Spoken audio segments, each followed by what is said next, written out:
बंजारा हे नाव काढलं की शहरी माणसाच्या डोळ्यासमोर चित्र उभं राहतं ते बांधकाम साईटवर काम करणारे मजूर आणि खूप आरसे असलेली विशिष्ट अशी वेशभूषा केलेल्या महिलांचं.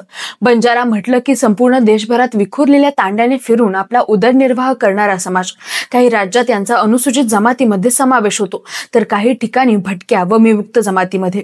आज हा समाज आरक्षणासाठी रस्त्यावर उतरलाय. पण तुम्हाला माहितीये का, गेली अनेक वर्ष दारिद्र्याने पिसलेल्या या गोर बंजारा समाजाचा इतिहास मात्र श्रीमंतीचा आहे. कधी काळी हा बंजारा समाज आशियातला सगळ्यात श्रीमंत समाज होता.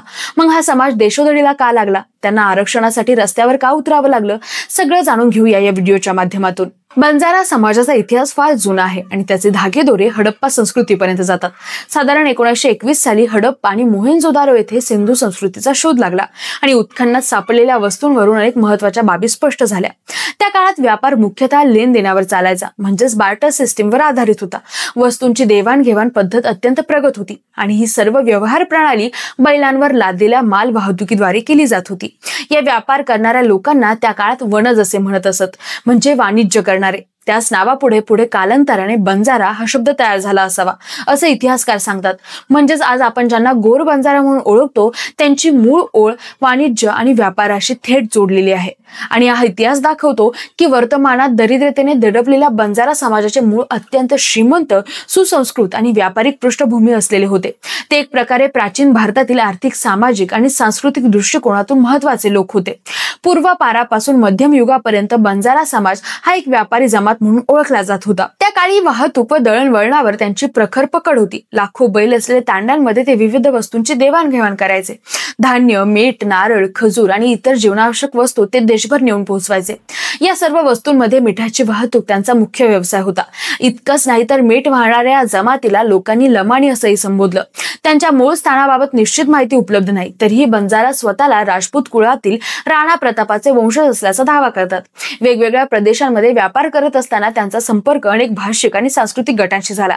यामुळे बंजाराची स्वतःची आगळी आणि समृद्ध संस्कृती निर्माण झाली, जी त्या काळातली अन्य समुदायांपेक्षा वेगळी आणि अद्वितीय होती. इसवी सन 1396 मध्ये भारतात प्रचंड दुष्काळ पसरला होता.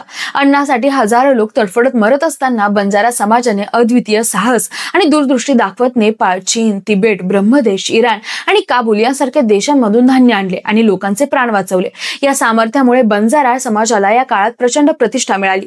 त्या काळच्या ओव्यांमध्येही हा आदर आणि गौरव स्पष्टपणे व्यक्त झाला.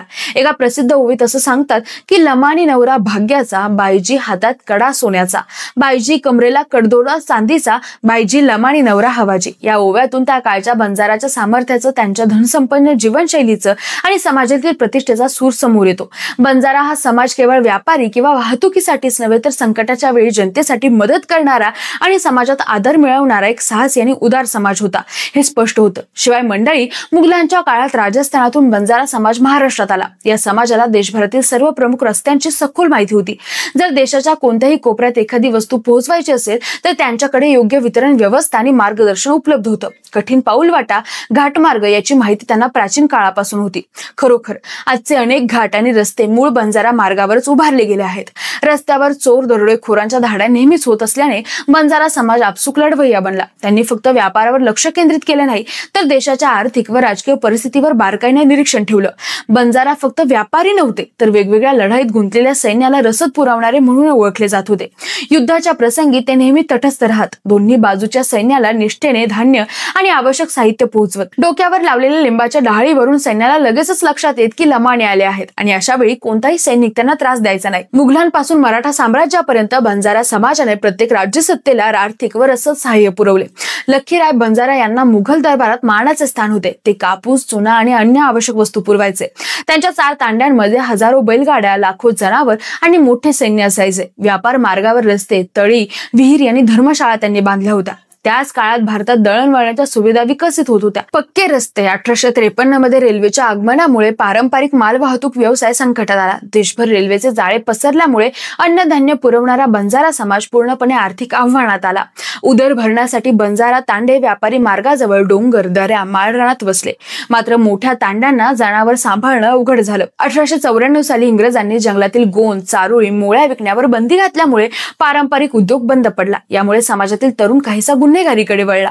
स्वातंत्र्य युद्धात काही स्वातंत्र्य योद्ध्यांनी बंजारांना संघटित करून ब्रिटिशांविरुद्ध उठाव करण्याचा प्रयत्न केला, परंतु तो अपयशी ठरला. महाराष्ट्रात मुख्यतः विदर्भ, मराठवाडा आणि खानदेश भागात बंजारा तांडे स्थायिक झाले. काही तांडे शेती व्यवसायात उतरले. स्त्रिया व पुरुष बांधकामावर मजुरी करू लागले. विहिरी खोदल्या आणि अलीकडच्या काळात ऊसतोड कामगार म्हणूनही दिसू लागले. एकेकाळी भारतात सगळ्यात श्रीमंत समजले जाणारे बंजारा समाज अन्नान्न दशेला लागले आणि हाच बंजारा समाज आज आरक्षणाच्या लढाईसाठी मैदानात उतरलाय. त्यांची ही गोष्ट तुम्हाला कशी वाटली कमेंट करून नक्की सांगा आणि अशाच महत्त्वपूर्ण माहितीसाठी NRT न्यूजला नक्की फॉलो करा.